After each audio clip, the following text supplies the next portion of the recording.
Okay, so let's get into this real quick. The SSA has effectuated a DEI plan. And what most people think of when they think of, diversity, equity, inclusion plans on behalf of the SSA, they think of one group losing some benefits and another group getting more benefits. So, the classic thing that I get complaints about when they, talk about that is they're worried that, some older white guy or white woman would say, hey, I'm worried about them taking away some of my benefits because I'm white and giving them to a black person, as a result of equity and inclusion because they're trying to, heighten what this person will get and lessen what that person will get. Now, they can't do that because everybody's getting so low an amount that basically would financially destroy them no matter what they do if they're going to decrease somebody's benefits. So the interesting thing that I ask of you, and I want to ask you this question right up front with this video, and that's what this video is about. It's about what are the benefit amounts that you can get on Social Security, DEI, monthly benefits. And it's a word play because what it does is it makes the person's brain think, wait a minute, are they giving out special benefits to gay individuals, trans individuals who are on Social Security that boost them? Kind of like VA benefits. You can get a little bit more benefit if you have this. You have a little more benefit if you get that. You get a little more benefit if you have this. So the question is, what are the benefits that are DEI that they're giving to other individuals? Right? And then they wouldn't give obviously to whites, right? So that's the question. And the reality is it's not about that. If you go look up their big plan at the Social Security Administration with DEI, the main thing, which by the way, if you want to talk to any of these individuals like who are actually leading it, they put their emails right on there, literally right on there. So the point is with this thing, a lot of the SSA is looking at how they can create a DEI workforce. People that want to work for the SSA that are Black, Latino, gay, trans, etc. But my question to you is, what is the SSA doing to create DEI for disabled people in general with their benefits? Because, diversity, equity, and inclusion, the disabled are definitely a diverse group. The disabled definitely need inclusion into society. Most people become disabled and they're in their house all the time. Nobody ever sees them. And they definitely need some form of equity because they get such a little amount, such a low amount that they can't financially afford things. They're in their house because they can't afford to go places.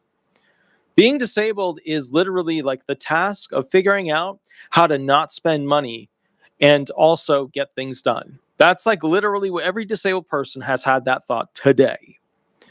So my question to you is this, and I think it's an important one. When it comes to diversity, equity, and inclusion, what do disabled people need? Well, the first thing they need is they need actual equity. It is weird that they take your money as a disabled person, they spend it on government stuff, and then they hand you back a check on a monthly basis that's itty bitty. Look, if you do the math of somebody working their entire life and then, basically going on to disability benefits when they hit 56, 57, and that money was put into a stock market and the stock market did moderately okay, you'd be looking at $1 million, $3 million, potentially $6, $7 million in put away funds. Yeah. So, granted, there's always the possibility that it could be totally wiped out. It could be completely wiped out by some Bitcoin scam. And a lot of disabled people fall for scams. They send money to places that, ended up scamming them because they're looking for some way to live, right? Some way to get something done. But my point to you is this, okay? Have any of you, and this is a tough question, I hope you can answer it in a fair way, okay? Have any of you had a diversity, equity, and inclusion officer or manager or worker on behalf of the SSA call you to ask you, as a disabled person, what you need to have better diversity, equity, and inclusion? Has anybody from the SSA called you? Okay. William, I didn't see the chat section thing. You got to email me or call me during the live session. Like, call me during the live. We won't have live this week because of the storm, but just call me during the live session. So everybody's saying no. No one called me. So I guess my question to you is, if you want to have diversity, equity, and inclusion among the disabled people, wouldn't you need an officer, a manager, an employee to contact you to ask you what you need to have more equity in your current situation? Because think about it. The Social Security Administration is literally a group who goes ahead and takes your money and then says they'll give it back to you if you become disabled, a widow, a survivor, retired, etc. They say, okay, we'll give you your money back if this happens. Not when it happens, because we don't know if somebody's going to become disabled. We don't know if somebody's going to reach 62.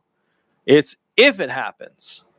So then my question is, okay, if they're getting money, and sometimes that money is free money that they get to hold on to from people who worked their whole life but then died right before they were retired, what do you need to have actual diversity, equity, and inclusion in your life?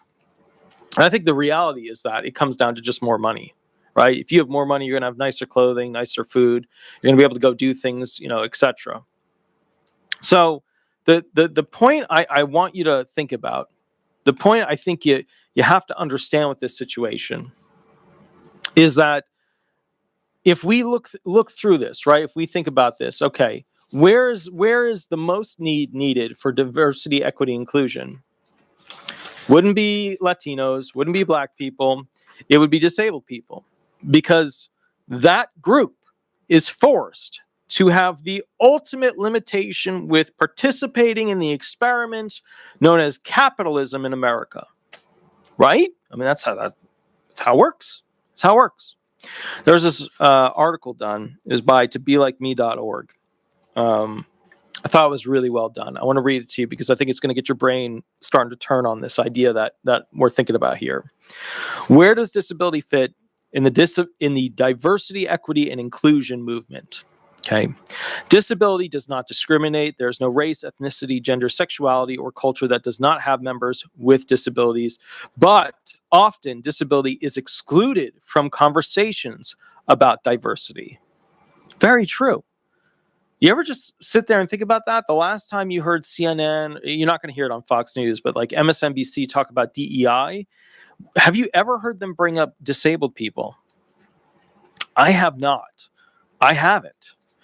As the world puts a sharper focus on DEI and as so many corporations move to make their DEI policies better and more inclusive, there's work to be done to include disability as a pillar of the conversation rather than an afterthought. And the truth is this. Disabled people, right? They have the ADA, they have different rules and regulations that try to, make it so that jobs create a good environment for disabled people. But what about the severely disabled who can't work? Right? What about we take it out of the vocational environment, the work environment, the corporate environment, and we say, okay, what about all those people who are living on a disability check from the Social Security Administration? Now, I'm gonna do a comparison here, and some of you are not going to get it, some of you are going to get it. The comparison is, okay, and it's very, very simple, very straightforward.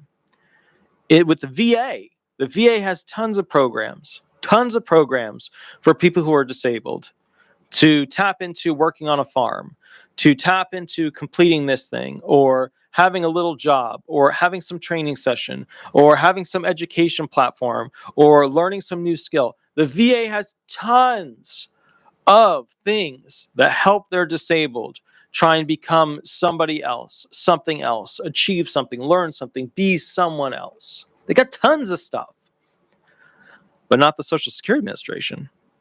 They got the Ticket to Work program, a few other little programs, try and get you a job at Goodwill,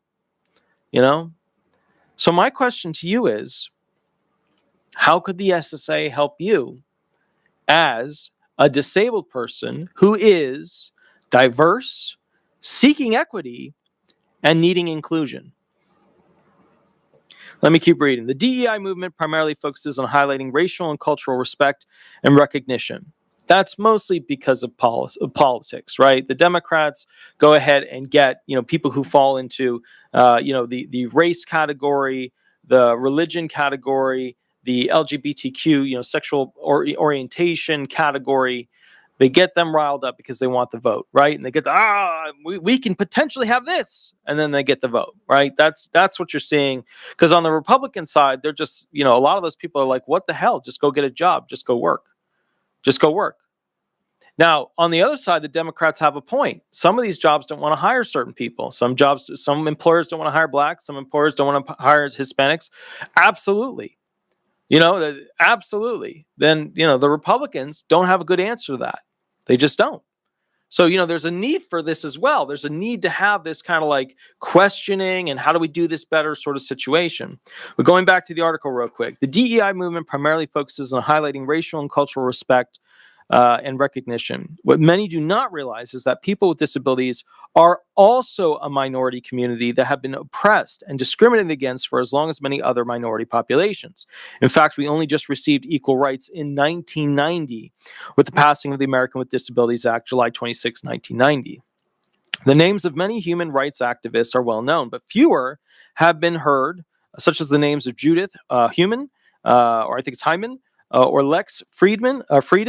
I grew up never knowing the history of how I got to have the rights and services I have today as a person with disability. And I probably never would have learned it if I'd picked any other major in college.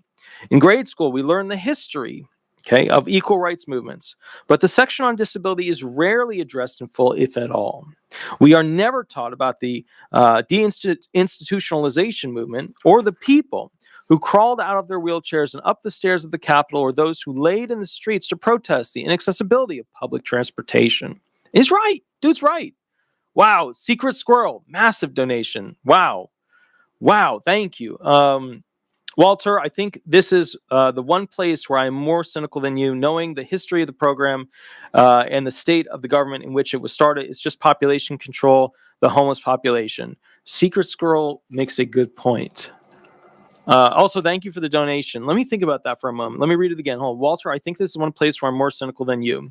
So, because I usually do videos talking about what's good or bad the SSA, but they're usually more of like what they need to improve upon. So, so even more cynical. Knowing the history of the program and the state of the government in which it was started, so knowing the history of the origin point and where it's at right now politically, it's just population control. Yeah, I would agree. They're trying to keep people... I agree. Secret Scroll, I think where the SSA is at right now is they're trying to just do the bare minimum to keep people from rioting. I think that's realistically where they're at. They're just, it's population control. They're trying to keep people from rioting because they've spent all their money. They don't have enough to go ahead and pay into the future, and people are livid and they don't know what to do and they can't afford things. So they don't have much to lose. And people who don't have much to lose are dangerous. Especially older people, they've already lived a whole life.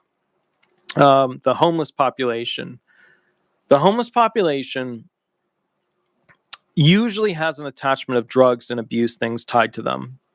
And their poverty goes from, I'm having a low, I don't know if you guys think about this, but I work with the homeless all the time. A lot of people who would never be drug addicts end up not being able to afford their medication like they normally would because they lose their job, then they lose their apartment, then they're on the street and they need some sort of painkiller, and then they start this drug and then boom, they got a drug addiction.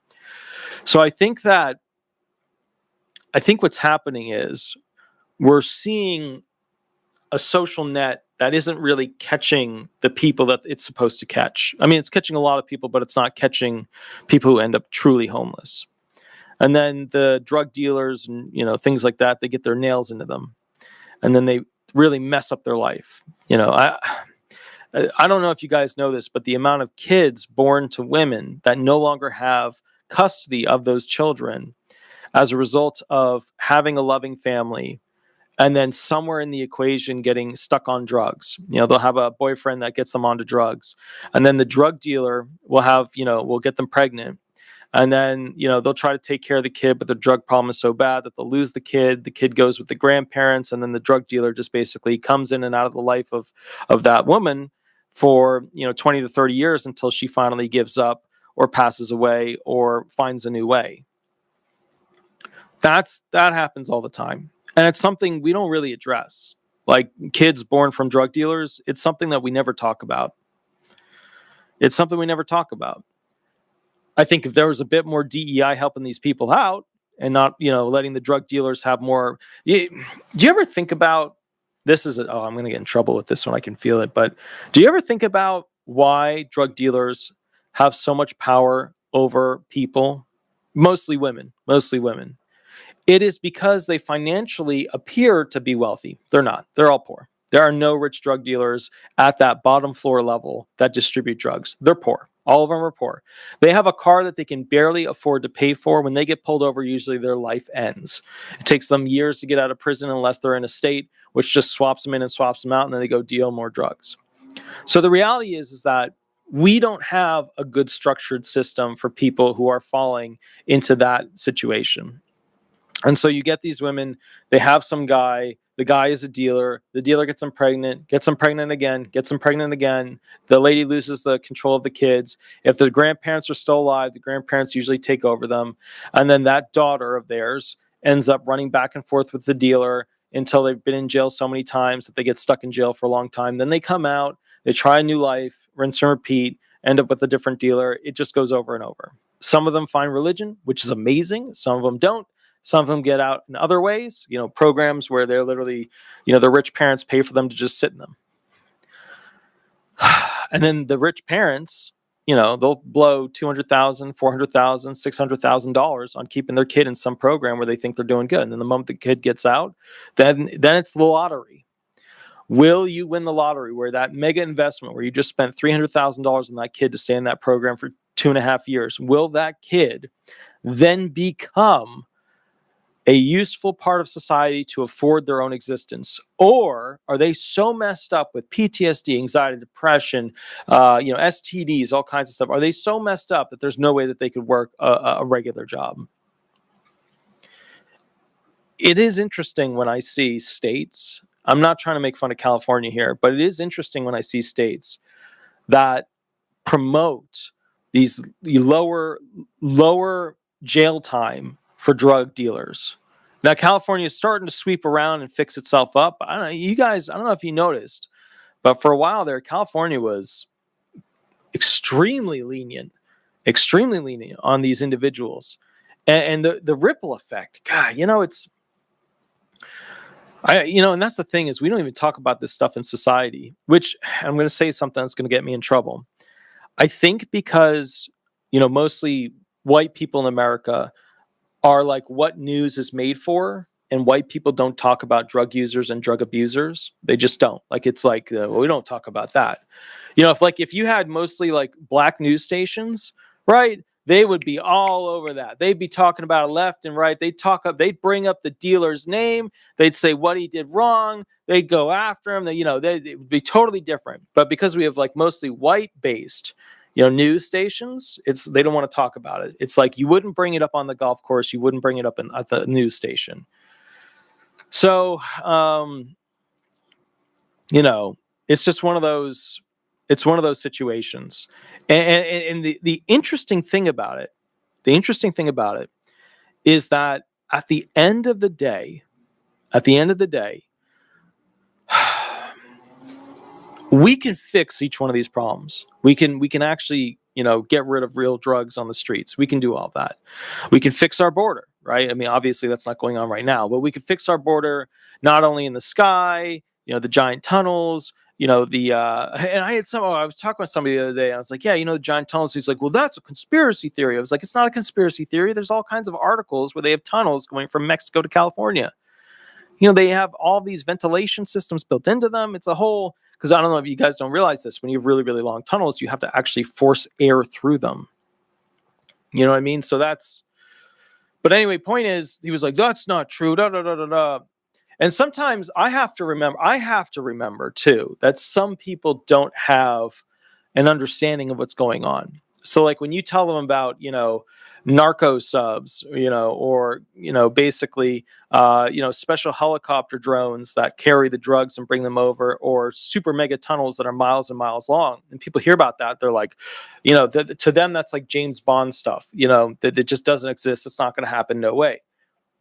That's how they do it. And there's a lot of innovative ways. We as Americans haven't figured it out yet because they either haven't released it to us or they haven't found the dealers and how they distribute the drugs.